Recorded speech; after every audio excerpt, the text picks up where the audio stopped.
Bloomberg Audio Studios. Podcasts, radio, news. Bloomberg Tech is live from coast to coast with Caroline Hyde in New York and Ed Ludlow in San Francisco. This is Bloomberg Tech. Coming up, we go to AWS reInvent in Las Vegas to discuss the cloud company's new chips, new models, and new AI agents.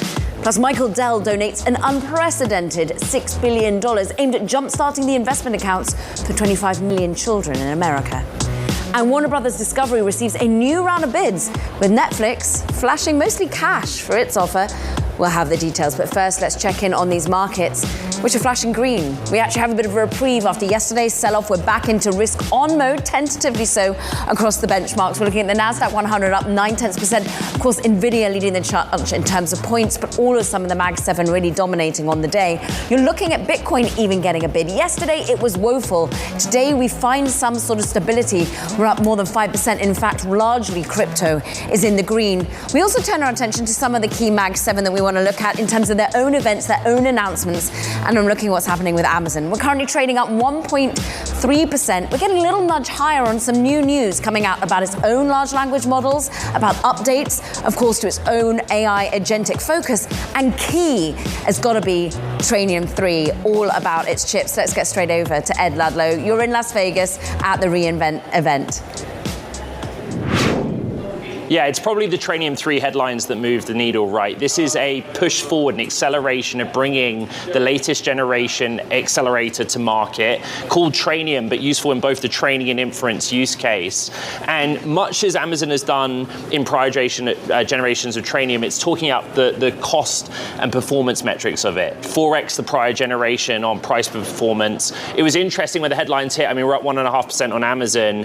A small move lower, or pairing some of the gain on both Google and Nvidia. And this is the story, right? You know, Amazon wants to expand the use of Trainium servers beyond one core customer, which is Anthropic.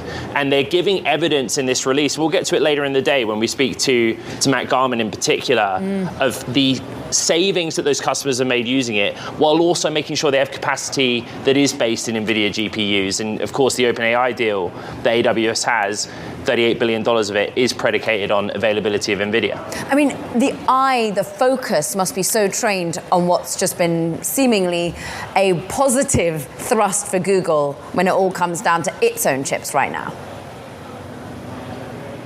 Yeah, in recent weeks and months, when there have been reports about Google's TPU and the idea that Google Cloud will have a big third party use it, it's moved the needle on those shares.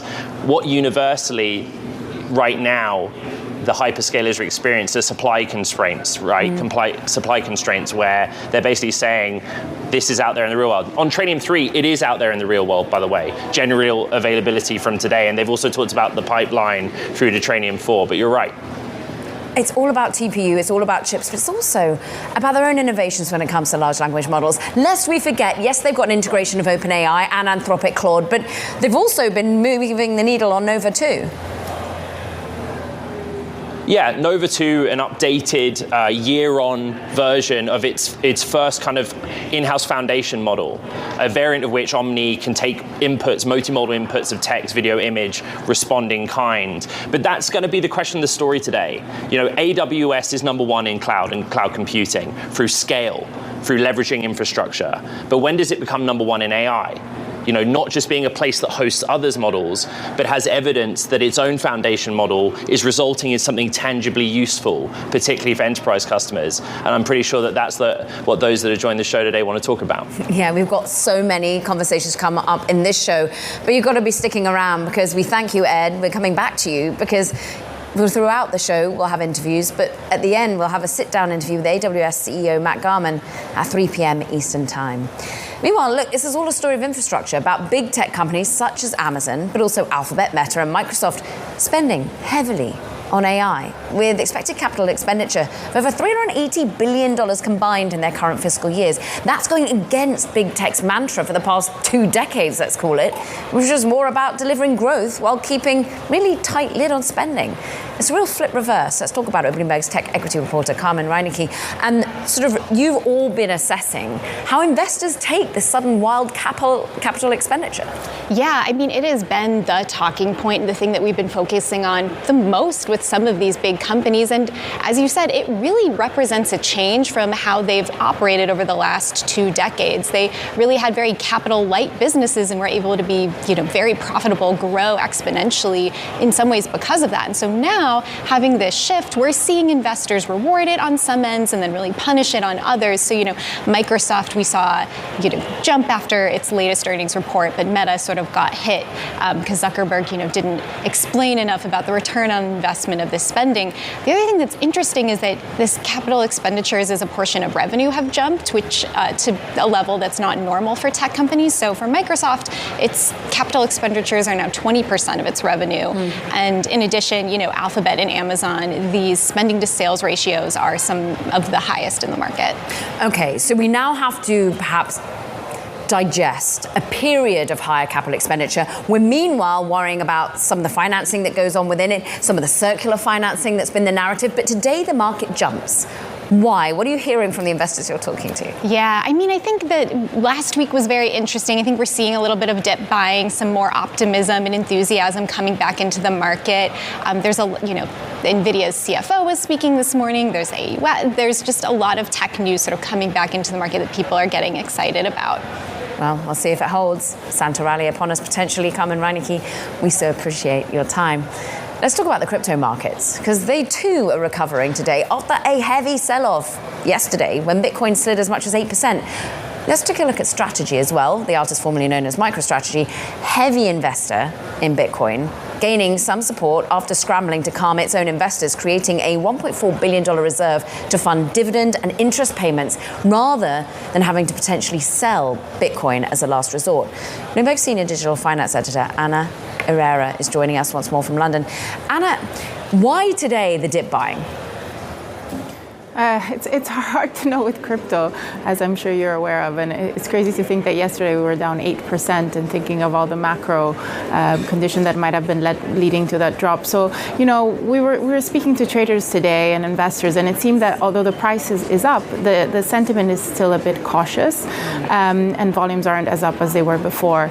I think people are sort of assessing that crypto in reality has been on a downward spiral a bit since October 12th. The 11th when the price crashed. And so while today we're a bit up, in reality, we're still pretty lower than we were around a month ago when Bitcoin reached its record highs. I mean, negative Bitcoin funding rate, still an anxiety, extreme fear levels with CoinMarketCap's Fear and Greed Index. There's still a lot of comfort needed to an investor base that's been beaten up, particularly the retail trade, who've tried to gain exposure, not just by owning crypto, but by owning crypto-related assets, such as what leveraged bets on MicroStrategy, now called Strategy. And talk to us about how much retail have hurt here as well as institutional. Yes, obviously we know that people were retail investors were trying to get exposure into Bitcoin and crypto through buying ETFs that were exposed to Strategy or Strategy stock itself, and that's fallen dramatically over the past year. And so they've been hurting, but at the same time we've been trying to wait to see if more institutional buyers will come in and offset that. But it seems to be, from what we're hearing, a sort of wait and see mode, partly waiting until the Fed decision next week. So it's kind of in a way same old with crypto. One day it goes down 8%, the next day it's up 5%. The asset class seems to be maturing and there's more ways to invest in it, but maybe not much has changed. Bloomberg, Anna Herrera, always great to have you. Thank you very much. And stay with Bloomberg because there's a conversation coming up you won't want to miss if you're in crypto. Fong Li, Strategy President, CEO, coming up in the next hour on Bloomberg Crypto. Elsewhere in that ecosystem, not all is gaining support. We're watching shares of American Bitcoin Corp. Look at that, down 44%, at one point down 50%. The Bitcoin miner, which counts Eric Trump as a co-founder and chief strategy officer, seeing multiple trading halts amid the volatility. Now coming up, we'll be joined by Colleen Aubrey, Senior Vice President of Applied AI Solutions over at AWS. We are live from the company's reInvent conference in Las Vegas. This is Bloomberg Tech.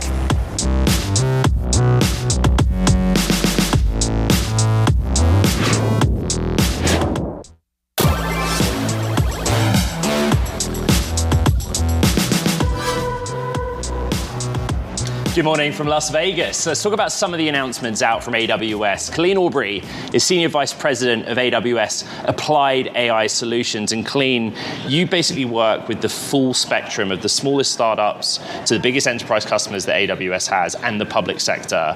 And it's distilling it as far down as I can. You basically help them to take technology and innovate, make whatever they do better. Yeah, the mission I'm on is really to put AI into the hands of the business on a day-to-day basis and really make it work for their business in production every day, helping them to deliver better experiences to their customers. We have a new generation of AWS silicon and server design. We have a new generation of Nova model. Yeah. And we have frontier agents. That's right. And I think you probably heard me at the top of the show. But I think the big question about AWS reInvent is, what is it in this year's offering that takes AWS beyond being the sort of number one cloud computing platform for capacity to giving something tangible, useful, that can improve a company's own technology? Yeah, there's probably two areas that I'd like to talk about specifically. For me personally, one of my products is Amazon Connect. And this started as a contact center application, right. But today, I see it really as an agentic product that's actually looking at whole customer experience. And so for me, this is where we're putting our infrastructure, our silicon, our models, and now today, bringing that all together in a product that can work for businesses. So we launched 29 new features on Sunday. We announced that, and I would say there's 4 key agentic capabilities that come with that. The first is actually AI voice and allowing customers to interact in a very natural way using Nova Sonic. And having agents actually resolve issues for them on their behalf in the background. The second is actually putting AI to work as a teammate next to customer service representatives, helping them to actually get tasks done, complete the paperwork, the processes, provide recommendations, and help them really have a better view of the customer so that the conversation they have with customers is much, much richer. The third area is actually combining what I call clickstream, which is the paths that customers will take through websites and profiles to be able to present a much more specific recommendation on what a next step might be for a customer. And finally, one of the big issues for companies is sort of confidently putting AI to work in their business. And in this case, we've added observability where you can inspect how an AI is reasoning, how it's thinking, what tools it's using. So companies can really observe AI in the same way they would think about the people in their business working with customers. I want to go to point number 2. You used the word teammates. Yes. But you've in the past talked about a hybrid workforce, people and agents. A lot of what's come out since Sunday night seems to reflect that. You want to increase the number of useful agents that also internally, we can talk a little bit about what you're encouraging Amazon teams to do, but the idea is that workforces of all types should get comfortable working alongside agentic AI. Yeah, I see a future where actually everyone is managing a team of AI agents, and I think our frontier agents with software development, SecOps, and DevOps and security is sort of one of our first moves in that direction, where you actually have a teammate with a developer who's able to address complex problems, able to work over hours and days, be able to solve for whole objectives and to scale with that person. That the role changes. I think we all are managing AI teammates, a team of people that are, of AI people that are out able to, we can delegate to, we can inspect what they're doing, we can iterate with them, provide feedback. And for me, that's where I think we end up going. I think we're clearly moving that way in the customer service direction, and I think the developer experience is also clearly moving that direction. You're in a leadership position at AWS, but you have been with Amazon broadly, entering your 21st year. Yeah. You're part of the S team, the leadership team generally. Internally within Amazon's many arms, is this particularly in the context of the technology you've released here at reInvent 2025, is this at a stage where Amazon teams are dogfooding this, or it's just inherent, the use of technology? You want your own teams to be, I think, AI native. Yeah, that's true. And I think what I observe within Amazon, certainly we're all very keen to get our hands on our new frontier agents. And that is something we've had in beta internally, and I think teams are very excited to use that in production. We use Connect within our own customer service teams, our seller support teams, our AWS support teams, for example, and so we continue to iterate and learn from that. And I would say broadly across Amazon, we've really tried to sort of embrace the chaos, to put AI in the hands of every person in the company, and to see like what they can do, how they can transform how they work, what they learn. And so you have a lot of teams sort of grassroots sort of trying to solve for what is the new way of working using AI. And some of those experiments don't lead anywhere, and some lead in a place that's really meaningful. And then you have sort of this social contagion that happens, that people learn from each other. Okay, AWS, number one in cloud computing in the sense of scale, infrastructure, deployment. Is it number one in AI? I think we have all the pieces in place, and we're well on our way. We're very, very focused. And what I really like about our strategy is that we're working all the way the full stack. You know, from clean energy, chips, data centers around the world, Bedrock with real great selection, including our own models. And I think Rohit's making really fast progress on that. And I think for Swami and I, really trying to put those, all of those pieces to work, where out of the box, a business can get value. We've got a conversation with Swami coming up in a bit. Colleen Aubrey, SVP of Applied AI Solutions for AWS. Thank you so much. Karen. What a great conversation. Let's stick with Amazon as well, because the company, which is vast, it plans to offer deliveries of hundreds of household items, including some fresh groceries or over-the-counter medicines, within just 30 minutes. The test program, it's begun in Philadelphia. We understand it will begin there, and its home city of Seattle. Now, coming up, the Dells make an unprecedented $6.25 billion donation to the kids of America. More on that next. This is Bloomberg Tech.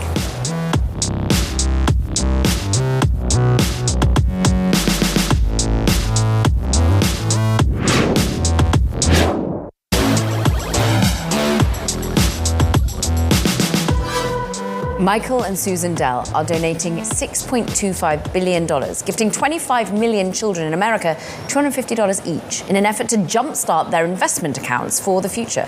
The proceeds build on the Invest America initiative, or Trump accounts, as they're known, which will seed $1,000 for every child born from 2025 to 2028. Let's talk about all of it with Bloomberg's Tom Maloney. And how unprecedented is this size of philanthropic gift? It's pretty unprecedented. I mean, there have been big philanthropic gifts before, but something going to cover 25 million children in the cover really is pretty unheard of. And a gift to go through the federal government, I mean, he's donating the money to the US Department of Treasury. That's pretty unusual too. So it's quite an unprecedented gift. Let's go back to what all of this is sort of sitting alongside, which is Invest in America. We sort of saw that roundtable alongside other CEOs, a lot of them tech, who have been thinking about how to get money into the hands of children to invest in the longer term, Tom. That's right. Yeah, those were created as part of the One Big Beautiful Bill. As you mentioned, $1,000 for kids born between 2025 and 2028. And what Dell is doing is kind of covering the gap for children 10 and under who aren't covered under that program, and giving them $250 to be used for things like college or starting up their own business or a home deposit when they're 18 or older. Now, Michael Dell and his family, he's the 11th wealthiest person in the world, but it's other tech moneyed people who've been putting this initiative to work. And I think about really Brad Gerstner, who has been the driving force initially behind what is this sort of Invest America outreach. He set it up back in 2023. Of course, we know him from Altimeter. Yeah, that's right. He's been working on this for a couple of years. As you mentioned, it predates Trump. Obviously, you know, the name Trump accounts certainly got his attention, and I think helped put it into the One Big Beautiful Bill. But yeah, it's kind of an issue that Democrats and Republicans have been interested in, something like this, a product like this that gets everyday Americans invested in the stock market from a very young age. It's kind of a bipartisan issue. Yeah, and Brad over at Altimeter, he's been saying, look, this is a platform for every company in America to think about how they reward employees' own children. But it doesn't need to just be a company. It could be mums and dads, churches, synagogues, many, to be putting it aside in a sort of tax-efficient way, Tom. What's interesting is, of course, Dell stock has moved on all of this. And this comes after a Truth Social post. Yeah, that's right. Dell stock was up about 4% last time I looked. Trump obviously singling out Michael and Susan Dell for their donation this morning. He was seemingly very happy about it. And, you know, when Trump tweets about something, it tends to move stuff in the market. So we're kind of seeing that. I don't know if it's going to last, but there you go. And of course, that contributes to the net worth of the Dell family on the back of that. Bloomberg's Tom Maloney.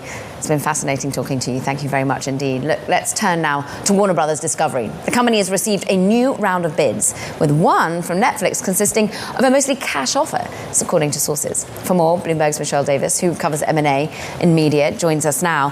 So can we break down how these are starting to look? Because they're meant to be sweetened. They've been sweetened, yes. So the bidding is heating up. Yesterday, Warner Brothers had asked for sweetened offers from all of the companies. So we know they received offers from Netflix, mostly cash. That was a big surprise because people were expecting it to be stock. You know, Netflix's stock has been doing pretty well. They have great currency, but they're also an investment grade company. So they can afford to raise a lot of money. We hear they're in the market talking to banks about tens of billions of dollars for a bridge loan. So there's Netflix. There's Comcast, which has also bid. It only wants to streaming and the studios of Warner Brothers, similar to Netflix. We're still trying to glean the details of that offer, but we have heard that it likely includes a little more stock than the cash offered by Netflix. And finally, Paramount, the one who kicked all of this off, they're the only bidders who have actually made a play for the whole company. We're hearing that their offer is also completely cash. They have backing from Larry Ellison, David Ellison, you know, some of the rich, wealthiest people on earth, and Middle Eastern money, as well as Apollo, are putting in some of the financing for their offer. And it feels as though that's been the narrative, that the Ellison bid might be one that is more approved of by the administration. But are there any blockers? Are there any issues from a regulatory perspective for Paramount Skydance just getting any bigger, or any of these players getting any bigger? Yes, so the Warner Brothers board is really, I mean, they are in a position where they have lots to assess, but it's not apples to apples because they're evaluating, you know, a bid for the whole company in cash, a bid that might include stock and cash, but only for part, and then, you know, other structures that are unclear. For Paramount and Comcast, there's clearly lots of synergies that they could achieve by combining the companies, but there's a view that doing that, you know, to achieve those synergies, they would cut a lot of jobs, maybe thousands of jobs at the studios by combining these studios. Netflix, their argument might be, we're not going to do something like that, and so it'll play better, you know, with labor unions and regulators, but Netflix also already has a lot of power, so it's a big wild card to see how the regulators are going to view that. Yeah, many are going to say, is YouTube being counted in the numbers? How we think about this from a regulatory perspective, from a state and federal perspective. Timeline, any sort of idea? We're hearing that they want to get this sorted before the end of the year, and that makes some sense because for the banks who are underwriting the loans, they don't want the loans on their books at year end because it's going to cost them a lot more money, which means the bidders won't be able to pay as much for these assets. So we've heard that there's a deadline of before the holidays. A decision could be made as early as this week. You know, the binding offers are in, so that means Warner Brothers could move quickly, but they're also giving themselves room to ask for more bids, you know, later on this month. Michelle Davis will be across this story. We appreciate it. Now, coming up, we're going to be going back to AWS reInvent. The conference is on in Las Vegas. We're going to sit down with Swami Sivasubramanian, Vice President of Agentic AI for that company. This is Bloomberg Tech.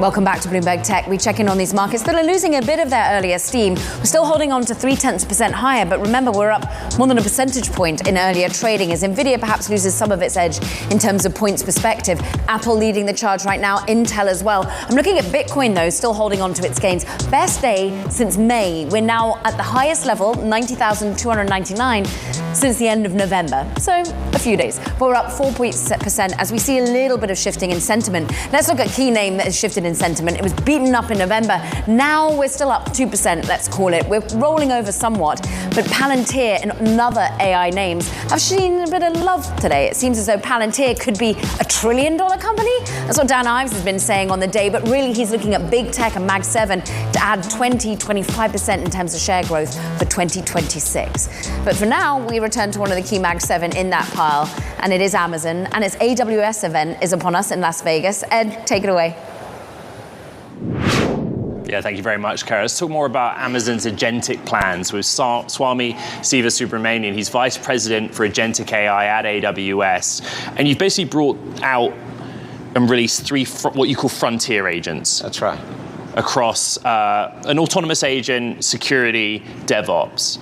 And considering where AWS sits in the market and everyone that attends reInvent, probably the question most people would have is, if I'm a large enterprise and I have multiple teams, multiple desks doing multiple things, how do I deploy 3 of these frontier agents First of all, let me start off with saying, here at AWS, we are building the foundation for billions of agents, and that's an understatement.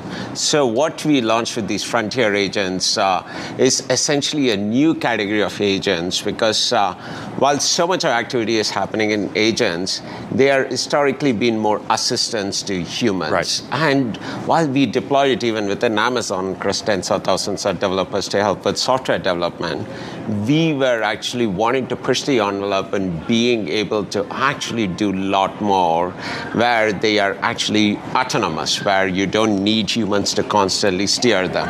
And they're massively scalable, and they can run longer. To be autonomous, they need to have an end goal. That's right. How does that work? So it's a case of saying, by the way, you use the term AI assistant. Yeah. What we're now really talking about is AI coworker. That's right. And that is the key thing here. It's just like, what these frontier agents are doing is completely transforming how software is getting done in these teams.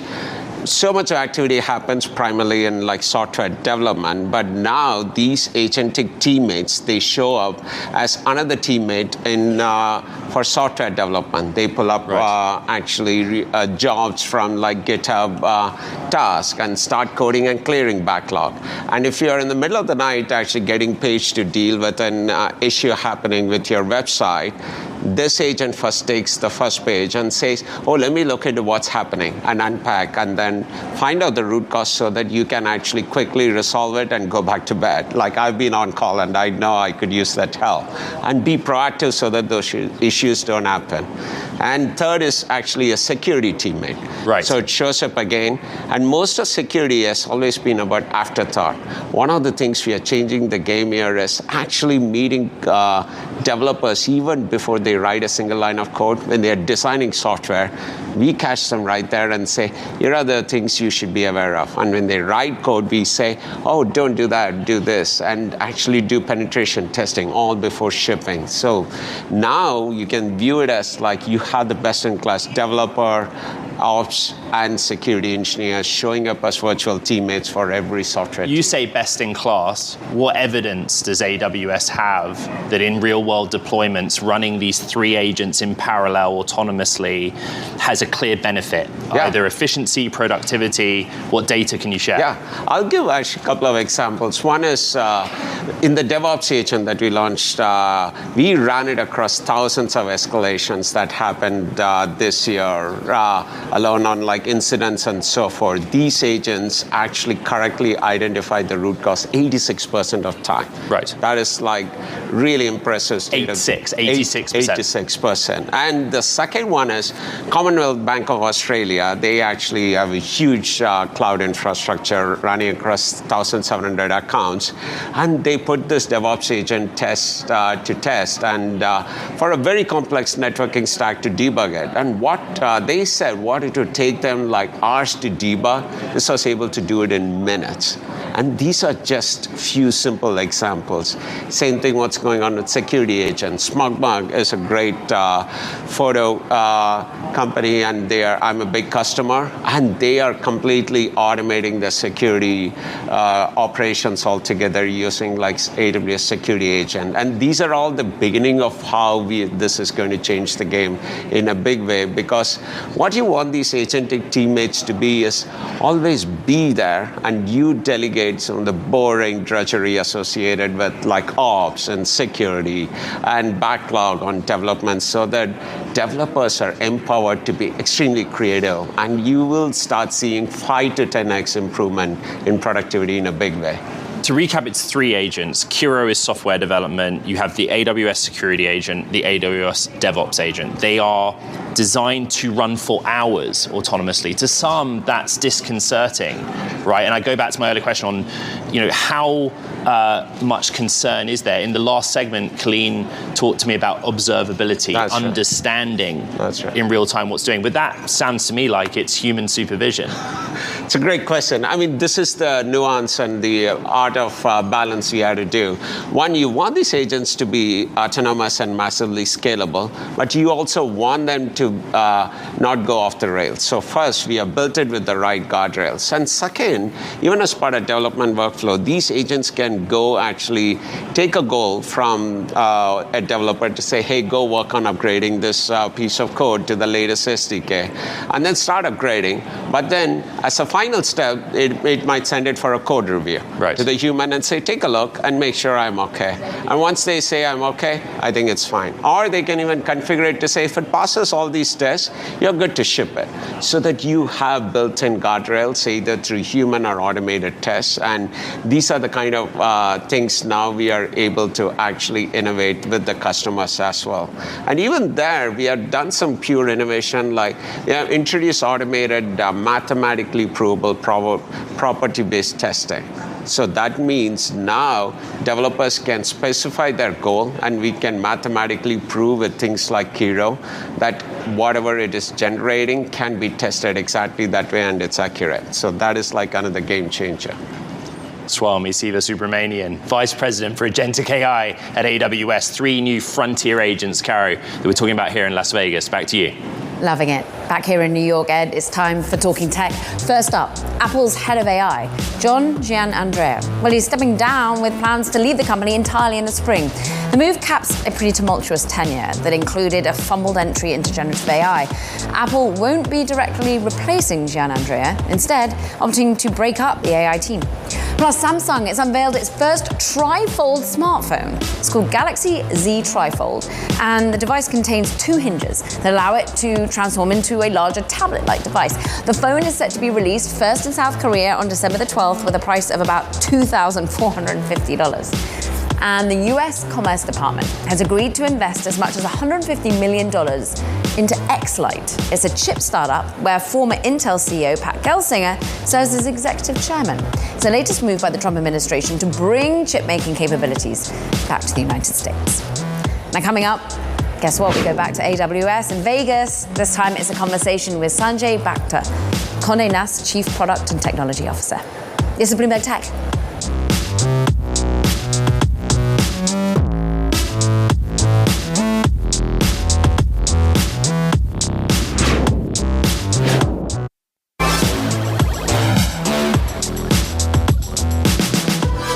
Luma AI, known for its flagship creative product, Dream Machine video generator, is taking a step forward in global expansion with opening its first international office, and it's in London. This follows its recent $900 million Series C investment, which was led by Humane. Amit Jain is with us, co-founder, CEO of Luma AI, and so pleased to join you. I can't wait to get into reasoning video models, into the future of world models. But first, Amit, why London? We have a huge pipeline. Actually, by the way, thanks for having me. I'm very excited to be here. We have a huge pipeline of researchers, engineers from Europe, and also DeepMind that want to join Luma. And also, London is the gateway for the business in Europe as well as Middle East. So it seems to be the right place to have our second office outside of Palo Alto and Bay Area. So yeah, today is our launch of the London office. I have a feeling Demis Hassabis over at DeepMind and the AI labs at Google will be having his ears pricked by that, Amit. So why would people currently working or having been trained at DeepMind and the like want to jump ship to help build Ray 3, your reasoning video model? Yeah, I think that's a great question. So Luma already has actually a deep bench of researchers from NVIDIA, from DeepMind, from schools like MIT, Stanford, and Berkeley. And the reason that these incredibly exceptional people actually joined Luma is because, one, while it is a very, very well-resourced AGI lab, we're only about 150 people. So we get to do and get to have resources per person that it's unheard of in the rest of the industry, actually. And second, Luma is so ultra-aligned on this one goal, which is to build multimodal AGI.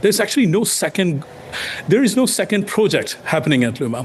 This is what we do. So people, researchers, engineers, and product people who believe strongly in this mission, Luma is the best place in the world for them to be.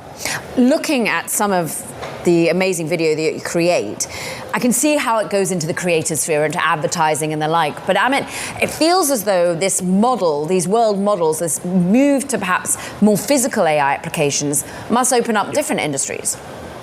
Yeah. Video and video is actually the path to AGI. And let me tell you just very briefly why that is the case. Language gives us reasoning, and language gives us the human abstraction that is necessary. Video shows us the entire universe, right? How things behave, how water behaves, how the laws of physics work. When you combine them together, then video, audio, and language together is basically a chance to build a universal simulator. So one application of that, as you point out, is obviously for entertainment and to generate video, to automate or to make digital the act of creating video. But in addition to that, it is the gateway to be able to build actually general purpose robotics. That is the second area that we are very deeply focused on and now starting to build out a team and the research area of that. And if we want to have any shot at building general purpose robots, then the only way that happens is by giving them this level of general understanding of the universe so that they can reason in their head. They can actually simulate every scenario, right? In their head, like, okay, what would happen if I do this? What would happen if I do something else? This level of learning and reasoning is essential. So video, as it advances and as we scale these models, they will not only get better and better, they will get more accurate in simulating physics. And this is the path to building physical intelligence. And that's why Luma's mission is to build multimodal AGI that can generate, understand, and operate in the physical world. And that is the end goal. Amit, what is the biggest blocker to that, or the thing that keeps you up? Because at the moment you've got the money, boy, do you have the money, 900 million raised, but you've also got promise of compute coming from Saudi Arabia. Is it about compute? Is it more about the talent that is what you need to push through to get to your mission? Yeah, so there are two really important things for Luma. Over the last couple of years, we worked tirelessly to solve the research problem for really, really great video. Now, the next frontier for us are these omni models that are able to reason in audio, video, language, text together. So the research is the first one that we pay immense amount of attention to. Now, to solve the research, of course, people and really, really brilliant people is one of those bottlenecks. So we hire from some of the best players. See, we don't need thousands of people. We need maybe 200 or 300 really, really brilliant people to work on these problems. So yeah, that's the first one, the talent and great aligned people. That is the first one. Second is obviously compute. So alongside with this Series C announcement, we announced that we will build with Humane, in collaboration with Humane, a 2 gigawatt compute cluster. That is the largest compute build-out in our space of world models and video models and this kind of physical AI. And it is also one of the largest compute build-out in AI, period, right? So compute is one of the other things that is a big limitation. Ultimately, multimodal AI will be a superset of LLMs, will be a superset of the AI we have today. It will require more compute than LLMs do right now. So compute is the second very important input to our business that we are working to not only shore up, but solve in a way we can serve these models economically to a lot of people.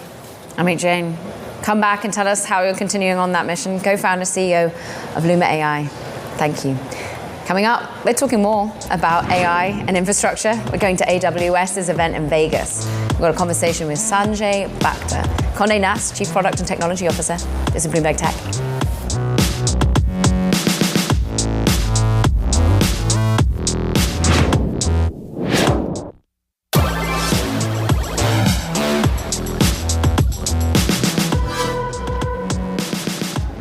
Sanjay Bhatta, Condé Nast Chief Product and Technology Officer, joins us from AWS reInvent in Las Vegas. You're kind of bucking a trend that we've been talking about throughout the year in the context of AI. Actually, on-prem has kind of been back when AI is being run at the edge. You're going the other way, from on-prem relying heavily on AWS. The rationale? Well, we are actually users of AI. We are not like some of these LLM companies that are creating and training their own models, although we have trained models in the past, but at a much smaller scale. So for us, investing in infrastructure and building out data centers for the size of our operation doesn't make sense. The work with AWS is focused on delivering personalized content, right? And is that at the foundation model level, AWS out with Nova 2 today, or it's just simply that you're leveraging their scale, the multitude of data platforms they have? Yeah, for that particular use case, we're actually just leveraging their infrastructure and scale. We built all the personalization models ourselves, and we trained them in-house. And we've been doing that for the last probably 3-4 years. Long before LLMs became a thing. We've had our own data science team, and we've been training models.